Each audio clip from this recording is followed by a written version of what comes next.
Akin Adeyemi, impeccably dressed, sharp, and intense, works late. He's a man of routine and control. The office is minimalist, high-tech, and screams success. He's finalizing a major deal. Akin's monologue: success isn't given, it's taken. Every naira, every deal, every acquisition, a testament to my unwavering focus. There's no room for sentimentality in the world I've built. He hears a faint rustling from the adjacent executive lounge. Annoyed by the disruption, he investigates. Ayo Segun, a hardworking janitor, is quietly packing leftover catering food from a lavish executive dinner into a small, worn bag. She moves with efficiency and a quiet dignity. The food is high-end Nigerian cuisine. Akin watches, hidden. He's initially disgusted, then intrigued. This is a breach of his meticulously ordered world. He sees her carefully choose items, avoiding waste.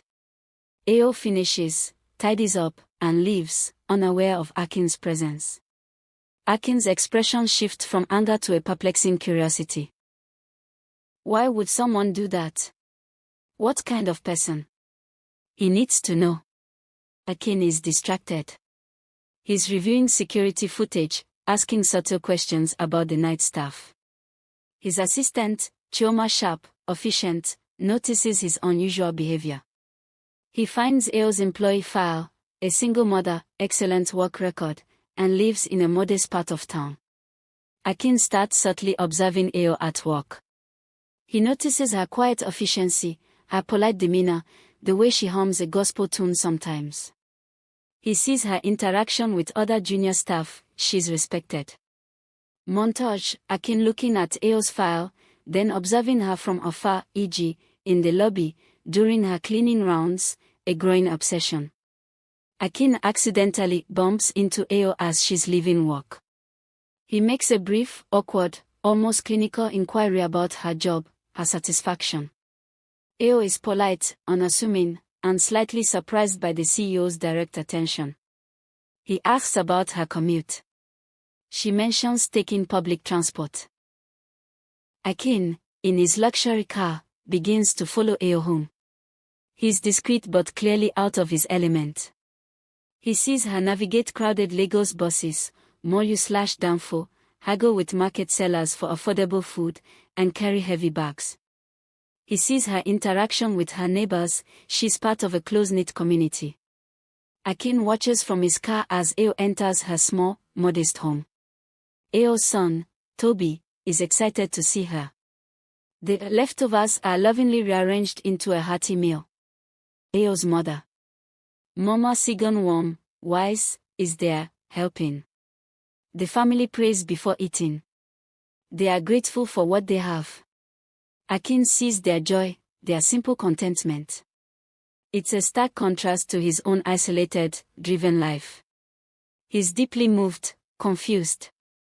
This isn't desperation, it's resourcefulness, gratitude.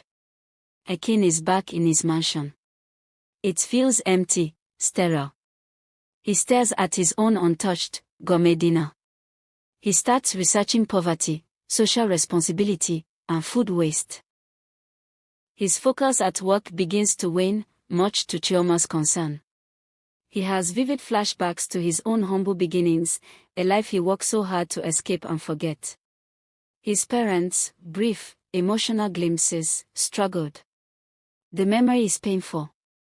Akin calls for a meeting on employee welfare and sustainable practices. His board is confused, but he's adamant. He proposes a company food redistribution program, initially met with skepticism. He pushes through. Chioma, noticing his change, subtly tries to understand. She suggests he engage more with his employees. Akin, disguised in casual clothes, uncomfortable for him, goes to the market Ayo frequents. He tries to understand her world. He's clumsy, overpays, but observes. He sees Ayo again, laughing with a market woman. He sees a small act of kindness Ayo performs for a struggling vendor. Ayo is cleaning. Akin approaches her, less guarded this time. He starts a conversation about the new food program, asking for her input. Ayo, surprised by his directness, gives honest, practical advice rooted in her experience. Akin is impressed. He sees her intelligence and resilience. We see Ayo's backstory. Losing her husband, struggling to make ends meet, the dignity with which she accepted her circumstances and worked to provide for Toby. Her resilience despite hardship. The grand, glitzy event. Akin is meant to give a speech. He sees Ayo among the staff, looking elegant in her simple dress. During his speech, instead of the usual corporate rhetoric, he speaks about the value of every employee, about community, about dignity, and about learning from unexpected places. He briefly mentions the new food program. Ayo looks at him, a flicker of understanding in her eyes. After the speech, Akin approaches Ayo directly. He thanks her for her work and subtly alludes to his recent observations, without revealing his talking. He confesses, in an indirect way, how much he's learned from seeing her resourcefulness. Ayo, though wary, appreciates his honesty. She shares a small, personal story about how important every bit of food is to her and her family. Chioma confronts Akin. She knows he's been following Ayo. She expresses concern but also admiration for his newfound empathy. She tells him to be direct and authentic. Akin realizes he can't keep up the charade. Akin waits for Ayo after work. He asks to speak with her privately. Akin confesses he followed her, explaining his initial confusion and then the profound impact it had on him. He apologizes for invading her privacy but genuinely expresses his admiration for her strength, her values, and how she's shown him a different perspective on life. Ayo is initially shocked, then upset, but she sees his sincerity. She tells him that her life isn't about pity, it's about survival and providing for her son with dignity.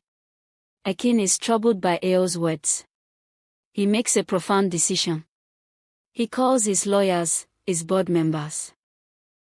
Akin presents a radical new initiative. GI will invest significantly in community development projects in underprivileged areas, focusing on education and sustainable food initiatives. He announces a new employee empowerment fund and even considers offering affordable housing solutions. The board is stunned but, seeing his conviction and the potential PR benefits, reluctantly agrees. He puts Chioma in charge of many of these new initiatives. Months later, GI's initiatives are visible: a new community center, a small school library, a functioning borehole. Akin, now dressed less formally, is present, interacting genuinely with the community. He's no longer just a CEO, he's a contributor. Ayo is there, not as a janitor, but as a community liaison for the new GI initiatives, a role Akin specifically created for her, leveraging her understanding of the community. She's flourishing, her quiet dignity now radiating confidence. Toby is thriving. Akin and Ayo sit on a bench, having a natural conversation. There's mutual respect and understanding. Akin thanks her again, truly. You didn't just take leftovers, Ayo. You showed me what's truly essential.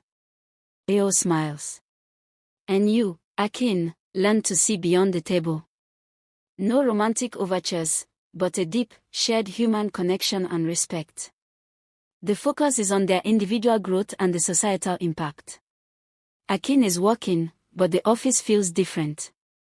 There's a small, personal photo on his desk, perhaps of the community. He's still driven, but his focus has broadened. He picks up a simple, wooden carving that Ayo or Toby might have given him. Akin's monologue: I thought I had it all, knew it all. But true worth isn't just in what you accumulate, it's in what you understand, what you share, and the lives you touch. Sometimes, the most profound lessons come from the quietest corners. He looks out the window, a hopeful, changed man.